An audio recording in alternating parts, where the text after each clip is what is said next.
Welcome to अरियंत। आज इस video में हम इस डायग्राम के पीछे जो मैकेनिज्म है उसको लर्न करेंगे। As you can see diagram में लिखा हुआ है ovum surrounded by few sperm, right. Ovum जो सीटेड है फेलोपियन ट्यूब के एम्पुला में। Ampullary region is the site of fertilization. सबसे पहले ओवम के स्ट्रक्चर को देख लेते हैं।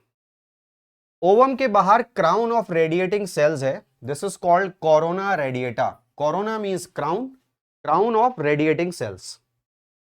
इसके अंदर जब हम जाते हैं तो वहां पर एक और लेयर है that is called zona pellucida. Zona pellucida के इनसाइड पेरी वाइटेलाइन स्पेस है।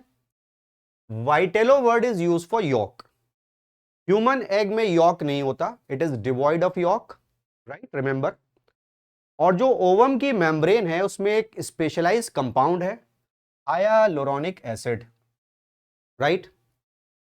नाउ व्हाट हैपेंस, सबसे पहले जब बहुत सारे स्पर्मेटोजोआ आए तो एज सुन एज जो फर्स्ट स्पर्मेटोजोआ कोरोना रेडिएटा को डाइजेस्ट करके जोना पेल्यूसिडा को टच करता है। कैसे? जो स्पर्मेटोजोआ का हेड है उस पर एक्रोजोम है, एक्रोजोम के पास एक्रोजोमल एंजाइम है। तो फर्स्ट एंजाइम जो यहां से रिलीज हुआ वो कोरोना रेडिएटा डाइजेस्टिंग एंजाइम है।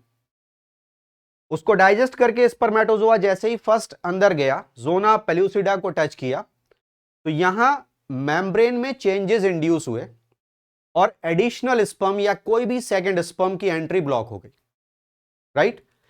इसके पास एक सेकंड एंजाइम है जोना लाइसिन और एक्रोसिन। इसने जोना पेल्यूसिडा को भी पेनिट्रेट किया और कोई भी एडिशनल स्पर्म यहां पर एंटर नहीं होगा। This is how polyspermy is prevented. ये ह्यूमन में नहीं होती। What is that? Fusion of one ovum with many sperm. ये पॉलीस्पर्मी होती है, ये ह्यूमन में नहीं होती, क्योंकि फर्स्ट स्पर्मेटोजोआ की एंट्री ने मेम्ब्रेन में चेंजेस इंड्यूस किए और सेकंड या एडिशनल स्पर्म की एंट्री ब्लॉक हो गई। और यहां हो क्या रहा है? वन ओवम का फ्यूजन वन स्पर्मेटोजोआ से हो रहा है, वन स्पर्मेटोजोन से हो रहा है। दिस इज कॉल्ड मोनोस्पर्मी, जो ह्यूमन में होती है। Now what happens, zona lysin से जोना पेल्यूसिडा को डाइजेस्ट करके स्पर्मेटोजोआ आगे बढ़ा, ओवम की मेम्ब्रेन के पास पहुंचा, तो वहां इसने रिलीज किया हायालुरोनिडेज, जिस एंजाइम ने हायालुरोनिक एसिड को डाइजेस्ट किया और फिर स्पर्मेटोजोआ फ्यूज हो गया ओवम के साथ। रिजल्टिंग स्ट्रक्चर कैसा है? ये ओवम है, ये इसका nucleus, and this is a part of spermatozoa. इसकी टेल की शेडिंग हो गई और ये इसका न्यूक्लियस है। इस रिजल्टिंग स्ट्रक्चर को हमारी एनसीईआरटी बुक में नेम दिया गया है ootid. It is called ootid और ये शॉर्ट लिव्ड होती है।